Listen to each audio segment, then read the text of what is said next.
Hello नमस्कार दोस्तों, जीबीसीएल career institute में आप सभी का हार्दिक स्वागत और अभिनंदन है। जैसा कि आप सभी को पता है, हम 2017 के पिछले साल का पेपर सोल्व कर रहे थे, जिसके हमने कुछ सवाल 2 वीडियो में कर चुके हैं। अब इस 2017 के पेपर का ये तीसरा वीडियो आ रहा है, जिसमें कुछ सवाल करेंगे।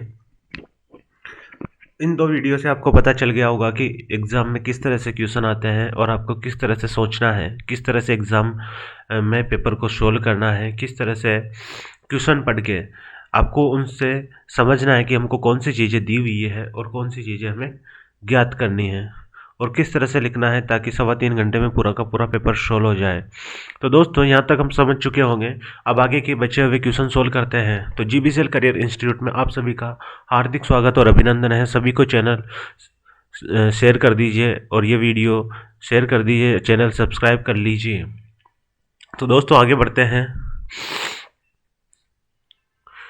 मोटिवेशन कोड आपके लिए जो सही करने की हिम्मत उसी में आती है जो गलती करने से नहीं डरता है। यानी जो व्यक्ति सही सही करना चाहता है, जो व्यक्ति काम करेगा, गलती उसी से भी होती है। हम ये कई बार कहते हैं कि जो करता है वो गलती भी करता है, और गलती करके वो सुधार भी करता है। तो उससे उसमें हिम्मत भी आती है कि आगे वो उसने पुरानी क्या गलती की है और आगे उन गलतियों को वो किस तरह से उन उन गलतियों को उनको हटाना है, ये सब सीखता है। तो दोस्तों, आप जब भी हम कोई सवाल करते हैं तो हमें नहीं आता है, फिर हम दोबारा प्रयास करते हैं, सीखते हैं, टीचर से पढ़ते हैं, और फिर आखिरकार हम फाइनली सीख जाते हैं कि सही प्रोसेस क्या है। तो दोस्तों, आज के वीडियो का आगाज़ करते हैं और सभी को ये वीडियो शेयर कर दीजिए। तो दोस्तों, हमने 20 तक क्वेश्चन कर लिए थे। अब क्वेश्चन नंबर 21 की शुरुआत करते हैं, जो पार्ट सी में आता है। पार्ट सी के क्वेश्चन थोड़े बड़े होते हैं as compare to part A और पार्ट बी, क्योंकि इनके क्वेश्चन ज़्यादा मार्क्स के होते हैं। तो ये थोड़े बड़े क्वेश्चन भी होते हैं, जिनमें किसी क्वेश्चन में 5 मिनट भी लग जाए, 3 मिनट भी लग जाता है, किसी में 6-7 मिनट भी लग जाता है। तो हमें केवल वही स्टेप लिखनी है जो एग्जामिनर पूछ रहा है या जो क्वेश्चन की ज़रूरत है, क्योंकि आलतू फालतू की चीज़ें यदि आप लिखने लग जाओगे तो फिर 3.25 घंटे में सारा का सारा पेपर सोल्व नहीं कर पाएंगे। तो क्वेश्चन नंबर 21 को सोल्व करना स्टार्ट करते हैं। क्या दिया हुआ है? 5 सेमी त्रिज्या का एक वृत्त खींचे, केंद्र से 13 सेमी की दूरी पर एक बिंदु से वृत्त पर स्पर्श रेखा युग्म की रचना कीजिए और उनकी लंबाई मापिए। परिकलन से इस माप की जांच भी कीजिए। तो यहाँ पे देखो, हमें क्या क्या चीज़ गिवन है ये इसमें छांटिए।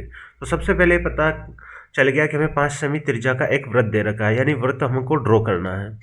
फिर उससे के केंद्र से 13 सेमी की दूरी पर एक बिंदु लेना है। अब हमें यह पता है कि किसी वृत्त के बाएं बिंदु से वृत्त पर केवल अधिकतम 2 स्पर्श रेखाएं खींची जा सकती है। यह आप लोगों को पता होना चाहिए। तो वहां से हम 2 स्पर्श रेखाएं खींचेंगे, और जैसे जैसे रेखाएं खींचते जाएंगे वैसे वैसे हमको रचना लिखनी है कि हमें किस तरह से स्पर्श रेखा खींची है। फिर उनकी लंबाई निकालनी है। तो लंबाई निकालने के लिए वही जो उसमें ट्राइंगल बनेगा, एक समकोण त्रिभुज बनेगा, उससे किस तरह से हम लंबाई निकालेंगे वो निकाल लेंगे। तो परिकलन की पूरी प्रोसेस यहाँ पे हमने बता दी है। अब इसको सोल्व करने की प्रोसेस क्या रहेगी?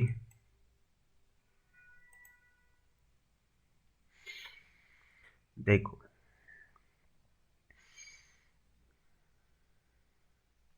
मान लेते हैं ये 5 सेमी त्रिज्या का एक वृत्त है,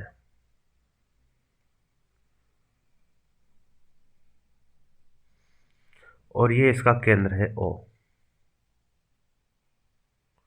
ये 5 सेमी त्रिज्या का वृत्त प्रकार की सहायता से आप बना सकते हो।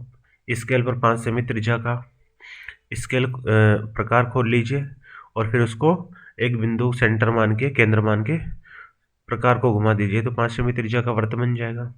अब इसके केंद्र से 13 सेंटीमीटर की दूरी पर स्केल से नाप लीजिए, और स्केल से नाप के 13 सेंटीमीटर की दूरी पर मान लेते हैं यहाँ पे है, यहाँ पे कोई बिंदु P ले लेते हैं। ये 13 सेंटीमीटर की दूरी पर है, इसकी लंबाई है 13 सेंटीमीटर की दूरी पर कोई बिंदु है। अब इससे स्पर्श रेखा खींचनी है। तो स्पर्श रेखा किस तरह से खींचनी है?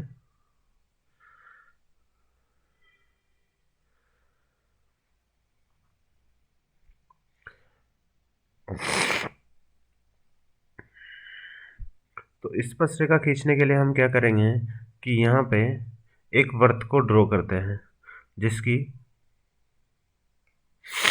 अब देखो यहाँ से आपको साथ के साथ रचना भी लिखनी है। तो आप रचना में क्या लिखते जाओगे?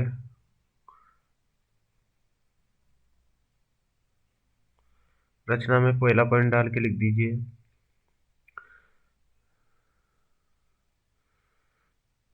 R बराबर 5 सेमी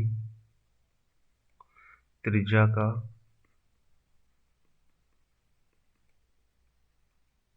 वृत्त प्रकार की सहायता से बनाया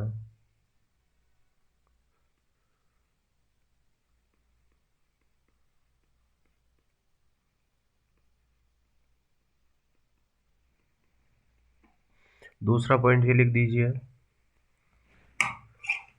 वृत्त का केंद्र क्या है? वृत्त का केंद्र वृत्त का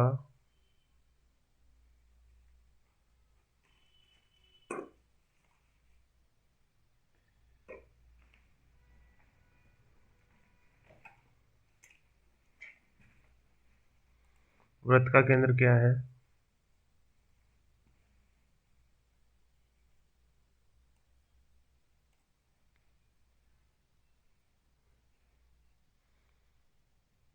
वृत्त का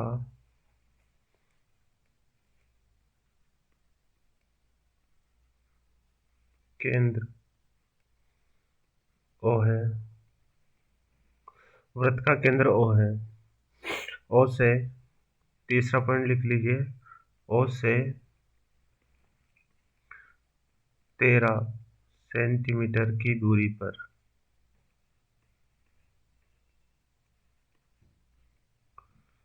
बिंदु P लिया। 13 सेंटीमीटर की दूरी पर P लिया। अब चौथा पॉइंट लिख दीजिए कि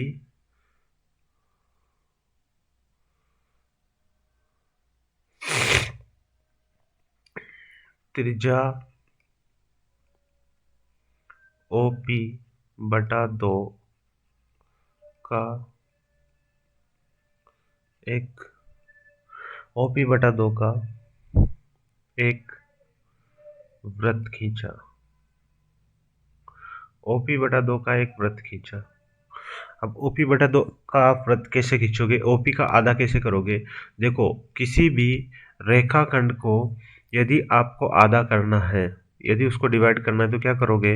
इस OP के आधे से ज़्यादा वृत्त, आधे से ज़्यादा का प्रकार खोलिए और एक P को केंद्र मानकर एक चाप यहाँ काटिए और एक चाप यहाँ काट दीजिए। इसी तरह O को केंद्र मानकर इस चाप को यहाँ काट दीजिए और इस चाप को यहाँ काट लो। तो यहाँ से ये क्या बन जाएगा? इन दोनों रेखाखंडों को मिला दोगे तो ये क्या हो गया? OP का समद्विभाजित करने वाली रेखा बन गई। अब जहाँ पे समद्विभाजित कर रहा है, ये इस OP का मिड पॉइंट हो गया, मध्य बिंदु हो गया। अब इसको केंद्र मान के आप एक वृत्त खींच सकते हो, जो कहाँ कहाँ से जाएगा? जो O से भी जाएगा और जो P से भी जाएगा।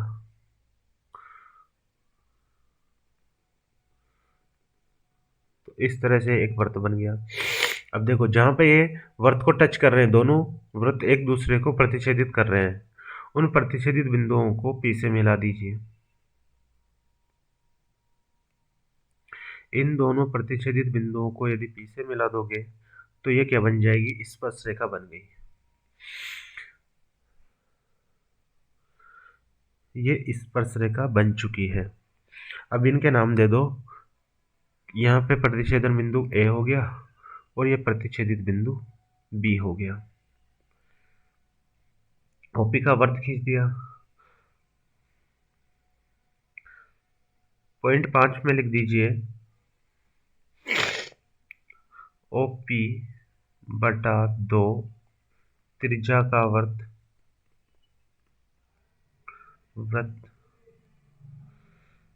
5 सेमी त्रिज्या के वृत्त को ए तथा बी बिंदु पर काटता है। ए तथा बी बिंदु पर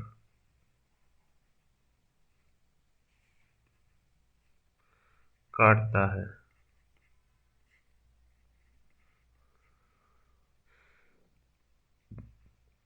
छठे पॉइंट में लिख दिए ए तथा बी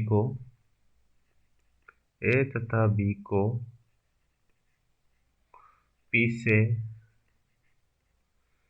मिला दिया। इस प्रकार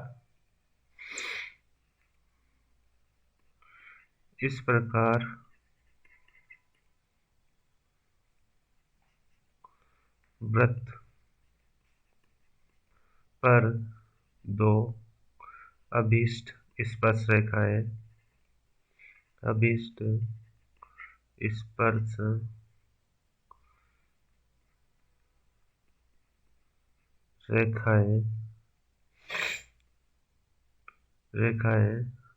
पी बिंदु से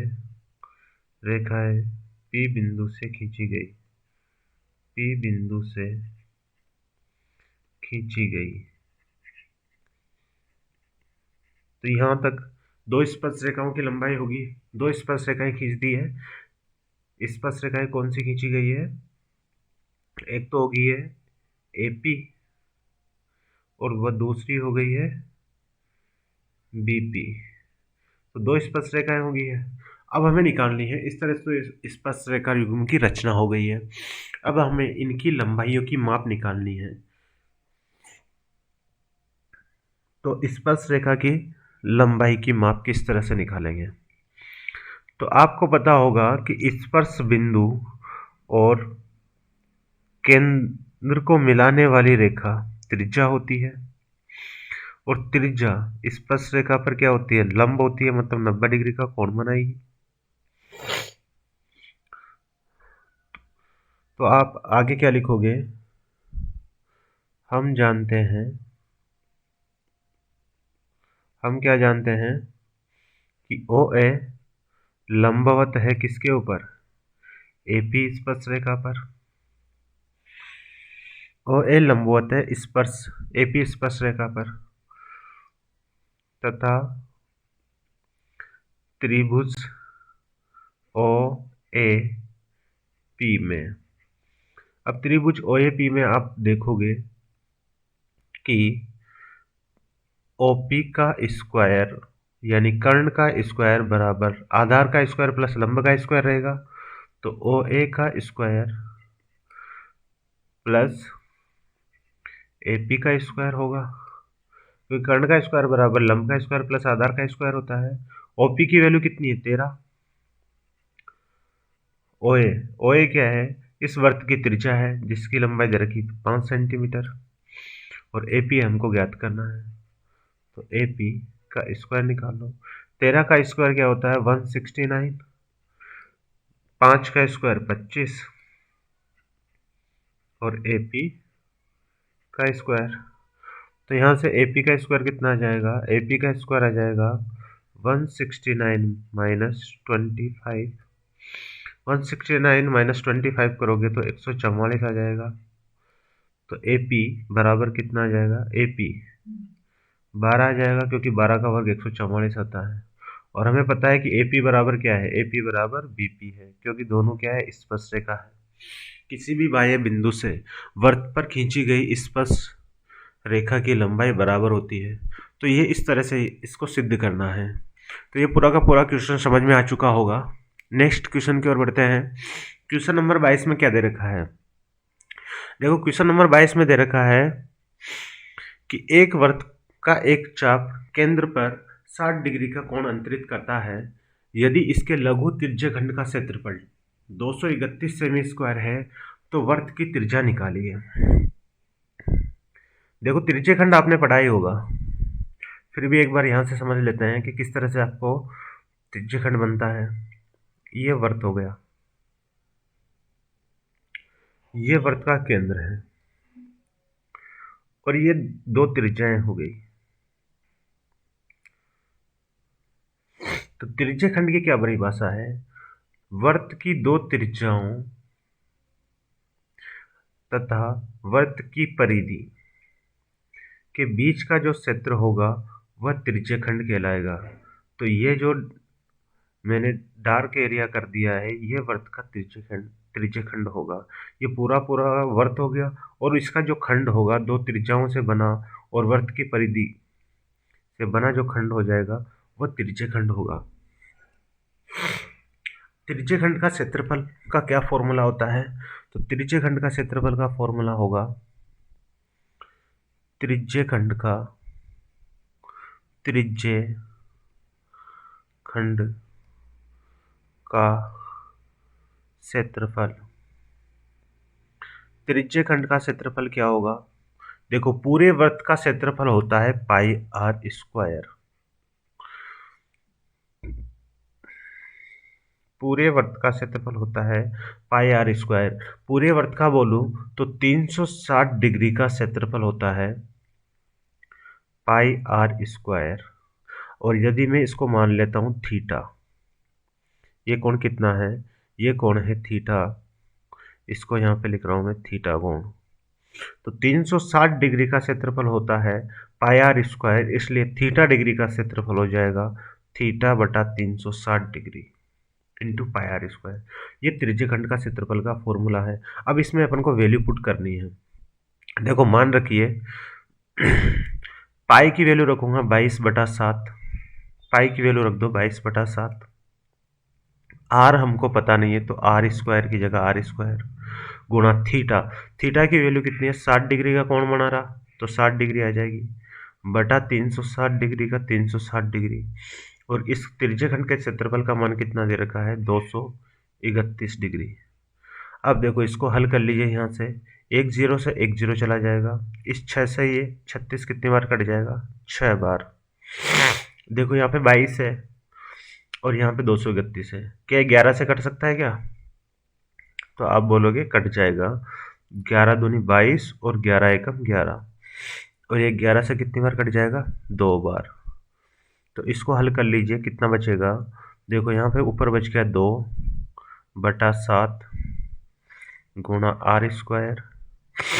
यहाँ पे बच गया ऊपर 1/6 और ये 21। अब इसको और आगे सोल्व कर लीजिए। देखो ये 2 से कितनी बार कट जाएगा? 3 बार। जो बटा वाली संख्या है वो इधर किस में चली जाएगी? गुणा में। तो आर स्क्वायर बराबर कितना आ चुका है? 21 तो है ही सही। और ये 7 और ये 3 ये गुणा होके भी इधर आ जाएगा तो ये भी आ जाएगा 21। तो यहाँ से आर का मान कितना आ गया है? 21 सेंटीमीटर। तो यही हमको ज्ञात करना था। इस त्रिज्यखंड की त्रिज्या हमको निकालनी थी, इस वृत्त की त्रिज्या निकालनी थी। तो दोस्तों यहाँ से ये क्वेश्चन समझ में आ चुका होगा। बिल्कुल सिंपल सा सवाल है और 3 लाइन में इसका आंसर आ गया है। तो नेक्स्ट क्वेश्चन की ओर बढ़ते हैं। 7 मीटर व्यास वाला एक कुआं खोदा गया और खोदने से निकली हुई मिट्टी को समान रूप से फैलाकर 22 मीटर, 14 मीटर, 2.5 मीटर वाला एक चबूतरा बनाया गया है। तो कुएं की गहराई ज्ञात कीजिए। देखो यहाँ से दो आयतन दिए गए हैं और दो आयतनों को हमें बराबर करना है।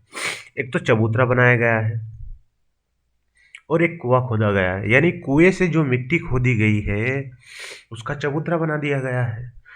तो यानी जो कुएं से मिट्टी खोदी गई उसका आयतन उसी मिट्टी से चबूतरा बनाया, यानी जो कुएं का आयतन होगा वो चबूतरे के आयतन के बराबर होगा। तो दोनों को आयतन को हमें बराबर करना है और ये क्वेश्चन वहाँ से सोल्व हो जाएगा। तो ये क्वेश्चन की अप्रोच आपको आनी चाहिए। आपको क्वेश्चन पढ़ते सोचना है कि हमें क्या दिया गया है, हमें किसको बराबर करना है। तो इस क्वेश्चन को किस तरह से करेंगे? कुएं का आयतन कुएं से खोदी गई मिट्टी का आयतन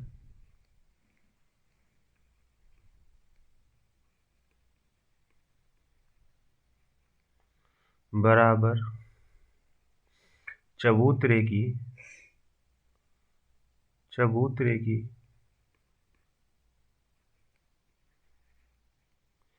मिट्टी का आयतन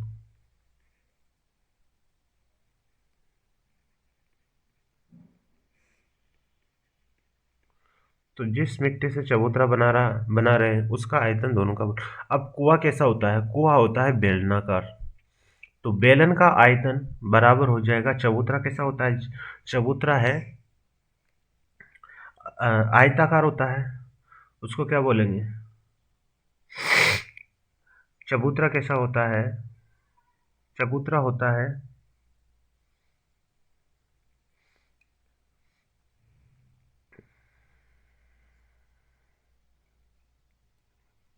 तो चबूतरे के आयतन को बराबर कर देंगे। अब चबूतरे का आयतन इस कुएं के आयतन के बराबर करेंगे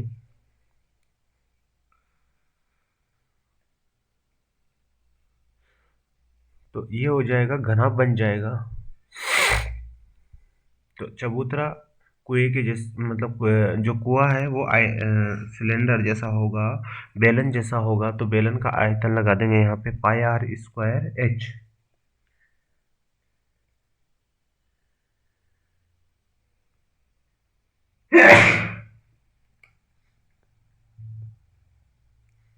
पाई आर स्क्वायर एच। और ये हो जाएगा चबूतरा का जो आयतन होगा वो कितना हो जाएगा? लंबाई एल बी एच।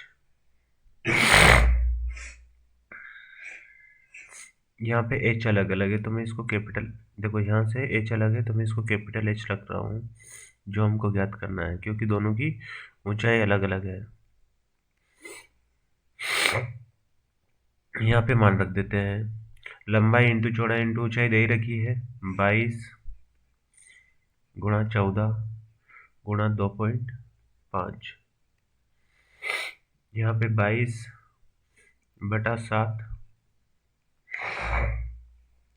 व्यास दे रखा है 7 मीटर व्यास का, तो त्रिज्या हो जाएगी 7/2। और हमें कुएं की गहराई निकालनी है तो एच का मान हमें ज्ञात करना है। तो 7 से ये 7 कट जाएगा, इस 2 से ये 22 कट जाएगा 11 बार, और इस 11 से ये कट जाएगा 2 बार, और इस 7 से ये 14 कट जाएगा 2 बार। तो यहाँ से जो एच का मान निकल के आया है वो क्या निकल के आया है? देखो 1 2 तो ये बच गया, 1 2 ये बच गया, 2.5 बच चुके हैं, और 1 2 ये वाला 2 है जो इधर आएगा तो ये गुणा हो जाएगा।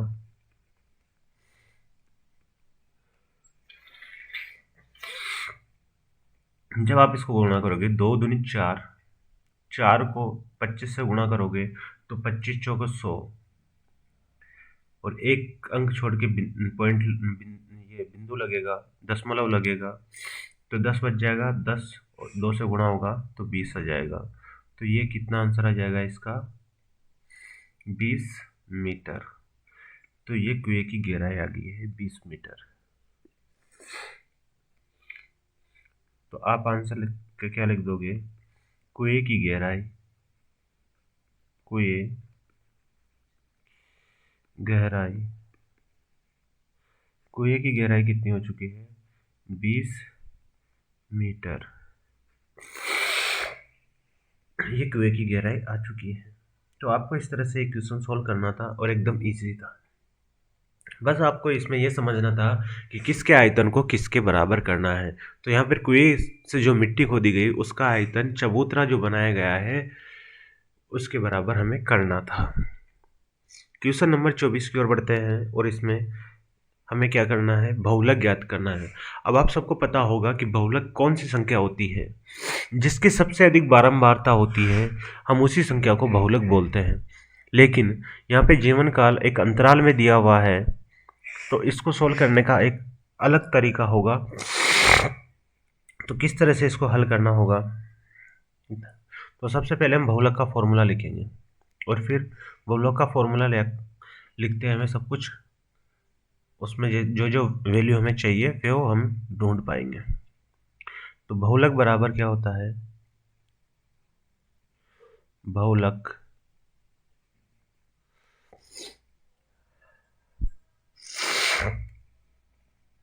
बहुलक बराबर होगा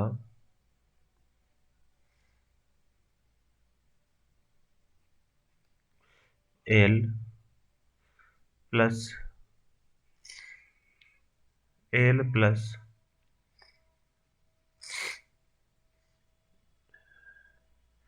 F1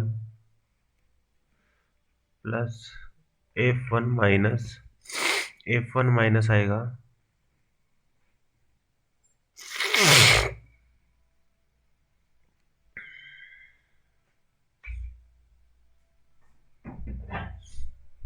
F1 minus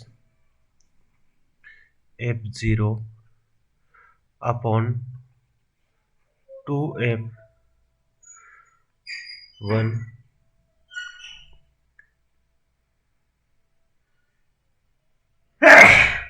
F0 minus F2 into H। यहाँ पे आप सबको पता होगा कि L क्या होता है,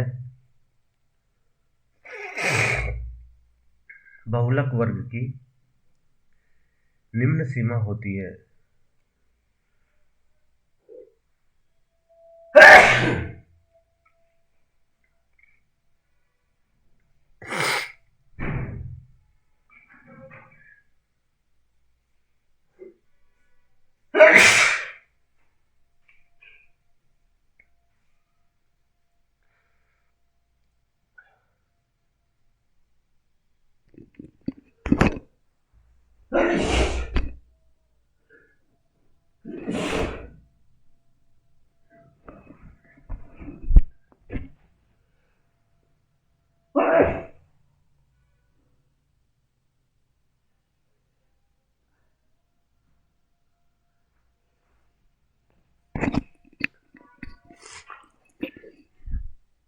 तो सभी की वैल्यू लिख देते हैं। तो यहाँ पर अधिकतम बारंबारता होगी वही बहुलक वर्ग की बारंबारता होगी। तो F1 की वैल्यू क्या आ जाएगी, F1 क्या हो जाएगा, बहुलक वर्ग की बारंबारता, बहुलक वर्ग की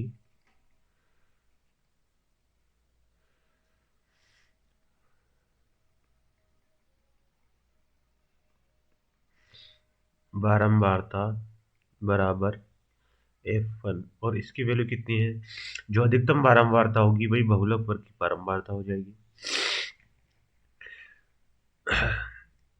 65 F0 क्या हो जाएगी, बहुलक वर्ग से पहले वर्ग की बारंबारता, तो वो हो जाएगी 38। F2 क्या हो जाएगी, बहुलक वर्ग के बाद वाले वर्ग की बारंबारता, तो वो हो जाएगी 24। बहुलक वर्ग कौन सा है, बहुलक वर्ग है जो अधिकतम बारंबारता का वर्ग है, वही बहुलक वर्ग हो जाएगा। तो यहां से बहुलक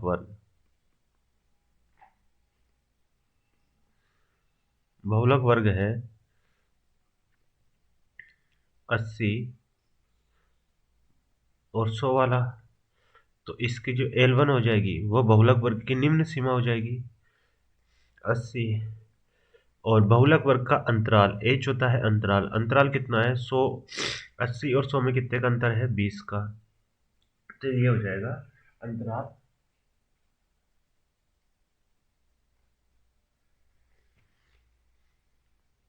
अब इन सभी का मान आप इसमें रखोगे तो क्या वैल्यू आ जाएगी, एल की वैल्यू है 80, 80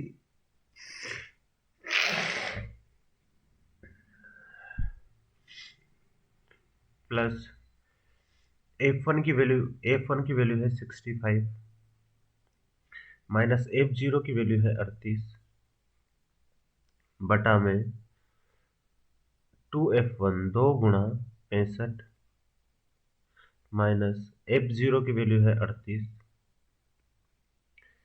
माइनस F2 की वैल्यू है 24 और H की वैल्यू है 20।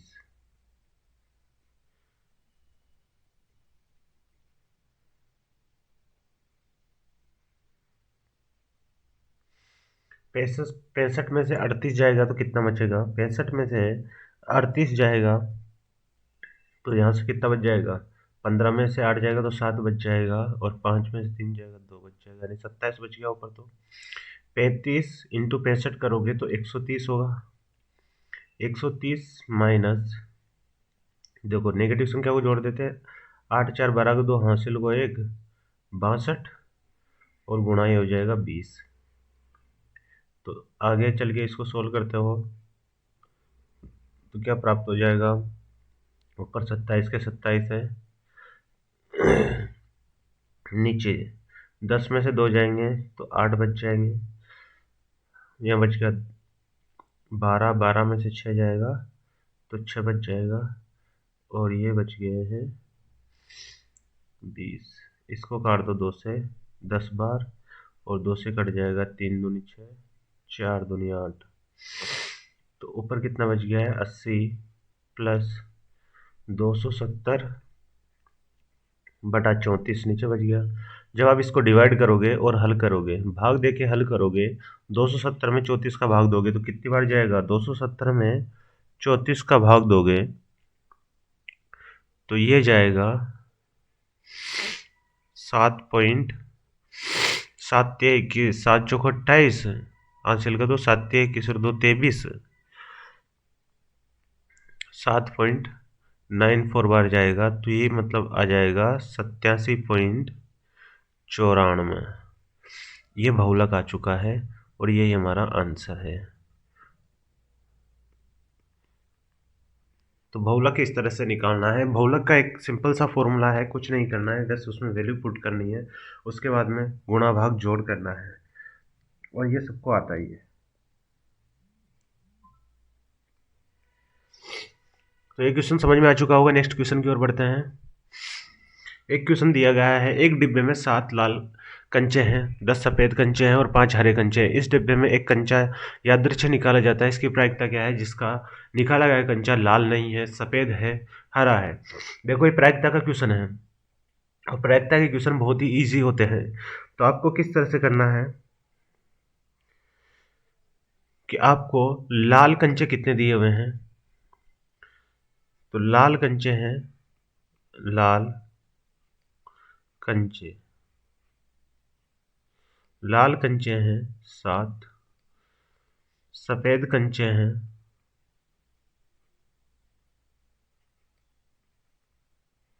सफ़ेद कंचे कितने दिए हुए हैं? 10 दिए हुए हैं, और हरे कंचे कितने दिए हुए हैं? हरे कंचे दिए हुए हैं 5। कुल कंचे कितने हो गए हैं?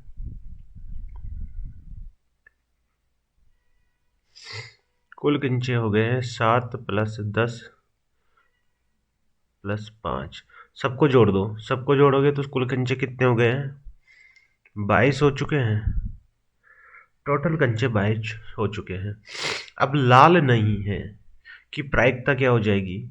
लाल नहीं है कि प्रायिकता, प्रश्न नंबर 1 सोल्व करो। लाल नहीं की प्रायिकता, यानी एक डिब्बे में से आप कंचा निकालो और वो लाल नहीं आए, इसकी प्रायिकता क्या हो जाएगी? तो लाल नहीं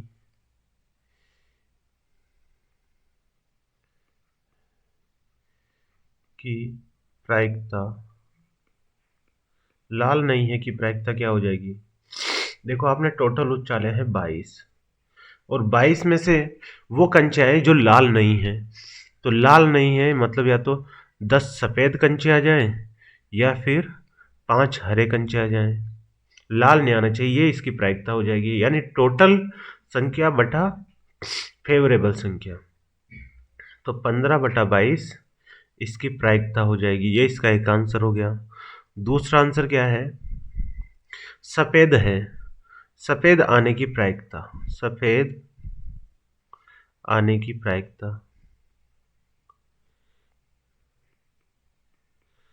सफ़ेद आने की प्रायिकता क्या हो जाएगी? तो सफ़ेद कंचे कितने हैं? 10, और टोटल कंचे कितने हैं? 22। तो सफ़ेद आने की प्रायिकता कितनी हो जाएगी? 5/11। तीसरा क्या है? हरा आने की प्रायिकता, हरा आने की प्रायिकता,